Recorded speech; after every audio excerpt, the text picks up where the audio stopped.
رخصت علم یحضر الجمعۃ فی المطر، اگر کوئی بارش کی وجہ سے جمعے میں نہ جائے، یعنی اس چیز کی اجازت ہے. حدثنا مسدد قال حدثنا اسماعیل قال اخبرنی عبد الحمید صاحب الزیادی قال حدثنا عبد الله بن الحارث ابن عم محمد بن سیرین قال ابن عباس لمؤذنه فی یوم المطیر. ابن عباس نے اپنے مؤذن کو بارش کے دن میں کہا، اذا قلت اشہد ان محمد رسول اللہ، جب تم یہ کہہ چکو کیا اشہد ان محمد رسول اللہ، فلا تقل حی علی الصلاۃ، تو حی علی الصلاۃ مت کہنا، قل صلوا فی بیوتکم، کہنا کہ اپنے گھروں میں نماز پڑھو.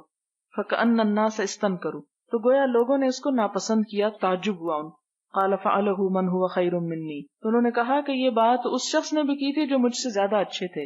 ان الجمعۃ عظمۃ، کہ جمعہ تو فرض ہے، وانی کرہت ان اخرجکم، لیکن مجھے ناپسند ہوا کہ میں تمہیں گھروں سے نکالوں. فتمشون فی الطین والدحض، کہ تم نکلو مٹی میں اور کیچڑ میں، پھسلنے میں. دحض کا مطلب ہوتا ہے پھسلنا، یعنی پھسلن میں نکل کے پھسل کے گرو، اس سے بہتر ہے کہ گھر میں ہی نماز پڑھ لو.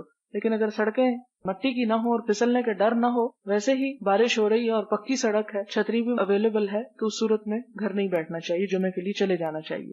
یہ صرف اس صورت میں کہ جب جانا خطرناک ہو، گرنے کا، چوٹ کھانے کا، ہڈی توڑانے کا ڈر ہو.